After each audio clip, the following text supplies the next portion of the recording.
Hello, welcome to part 3 of 100 jobs for women or men over 50 that you can do with very little investment. Cleaning RVs. I don't have an RV, so I didn't know this was a thing. But apparently when people get back from camping, they don't feel like cleaning out their RV, and I don't blame them one bit. So there are people who go in and will clean and organize their RV and get it ready for the next camping trip. The next one is RV storage. If you're like us and we have a little bit of property, if we wanted, we could probably park, probably 1, 2, 3, 4, 5, 6, 7. We could probably do 8 to 10 RVs on our property if we wanted to. And so that would be another source of income for us. I know there are people out in the country who have land and they just line up the RVs and they have a very nice side hustle renting out their land for RV storage. Being a travel companion. There are kids with divorced parents who need someone to go with them to fly from one place to the other. And there are travel companions that people hire. Nannies, not necessarily nannies, but if an older person needs help traveling, or kids need help traveling, or a mom with tiny babies need help, they hire traveling companions, not necessarily nannies on a full-time basis, but these people will go occasionally with them on these special trips and help them along. A mobile dog groomer. Now, this one, you might want to get your own truck for, so that could be a little bit more expensive, but you could also just have your table and your clippers and all that and just set up in the people's front yard or whatever and groom their dog. Mobile dog groomers are great because a lot of people, like when our dog got really old, it was super hard for us to take him to the groomer to get his nails done because he was just had dementia. And so he just couldn't handle traveling in the car anymore. And so mobile dog groomers are a great asset to a lot of people who just can't get to the groomer and get their dogs groomed. And let me interrupt here and say that this video is brought to you by my side hustle, our Dining on a Dime cookbook. You can eat better, spend less, save money on your groceries with easy recipes that you already have the ingredients on hand. You don't have to be getting those shiitake mushrooms, guys. They're super easy, get you in and out of the kitchen quick. In the description below is the link for 25% off right now. Go grab our Dining on a Dime cookbooks today. Okay, now this one would take a little bit more investment. A food truck where you go and make lunch and go to construction sites and you serve lunch, or like you make tamales or baked goods or those types of things. Yes, they might have the same regulations as health departments, but along with that, the next one is baked goods, drinks, that kind of thing for construction sites specifically. Those construction workers love their food. They work really hard, burn a lot of calories. So you could take things, even if you didn't want to bake things, you could take things from the store, like donuts or pre-made sandwiches, sodas that are already pre-made, bottles of water, bottles of Gatorade, and you could go and resell those to the construction workers who forgot their lunch that day or just didn't have time to go out and grab something. You could buy already made stuff and take it and resell it. That could be a way of getting around some of the health department regulations. If it's already pre-made and pre-packaged, then you're not doing anything but just turning around and reselling it. Garage cleanup. I know a lot of people get overwhelmed with their garages and they need someone in the spring and the fall to just come in and help them kick their booty into gear and just get it cleaned up and get it done in a Saturday. Don't underestimate how much your help is worth. $100 or $200. I would say probably $200 at least for a day's worth of work, if not $300 to go in. I know a lot of people who would pay that just to get their garage reorganized. The next thing is organizing your shed. Same thing. Depending on the size of the shed, may or may not take as long as the garage, but that's another thing that you could help with organization and getting it cleared out. A dump driver goes along with those. You could also tell people you will dump their stuff.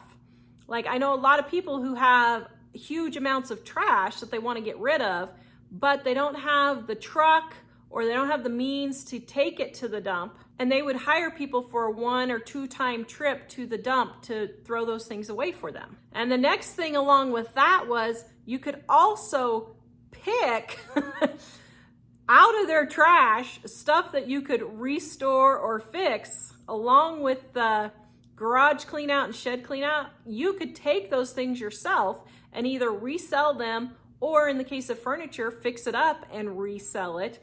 So you have 2 side incomes from one job. That would be great. Fence painting, deck painting, house painting. People hate to paint.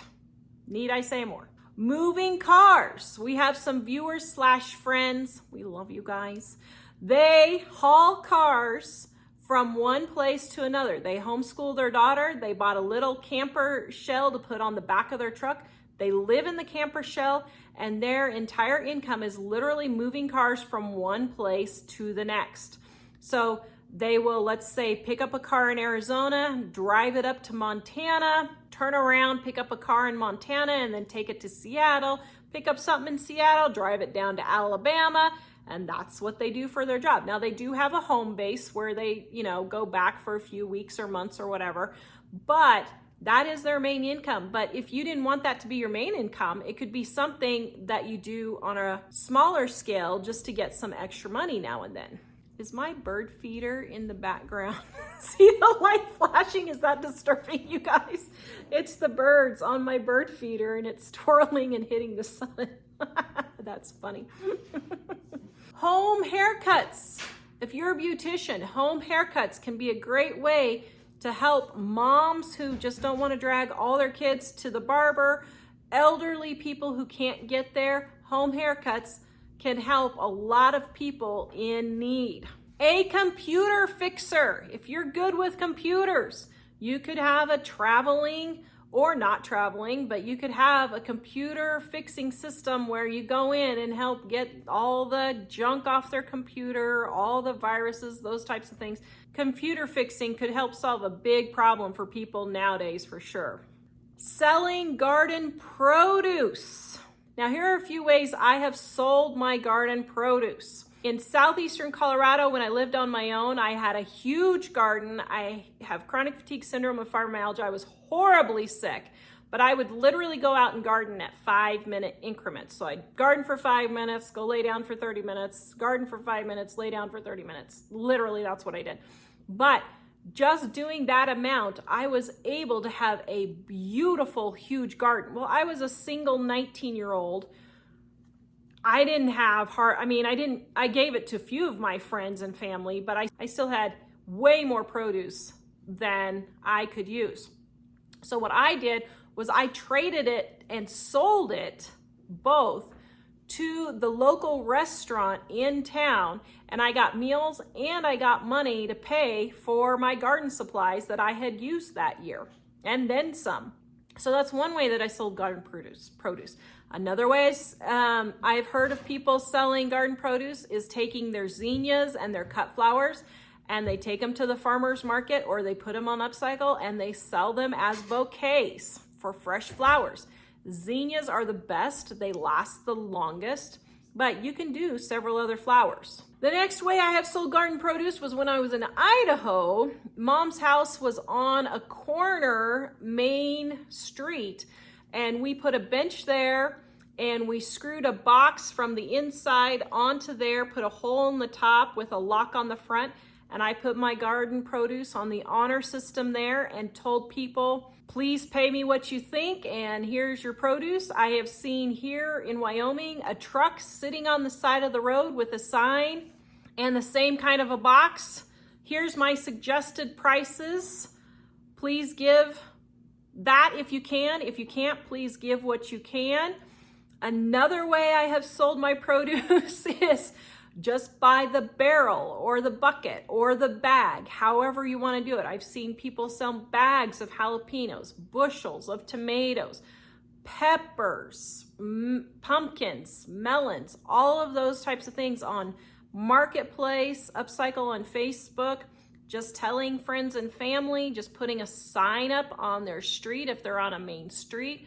So think of all the different ways that you could sell your produce. The other way you could sell your produce is by making it into something. Jams, jellies, salsas, and then selling it at the farmers markets or boutiques, places like that. Once again, back to the check your health laws in your state, but it might be something that you could do. Sell cuttings of flowers and starts of your flowers. Now, I have seen people who have literally taken cuttings and they're just rooted cuttings, not even in the soil, and sold those also. So there are tons of ways that you can sell your garden produce and your garden plants. Just think outside the box and think of where you could sell them at. All right, guys, go watch this video next and wait for the last installment. We will have it soon. Visit us at livingonadime.com and we will see you guys next time.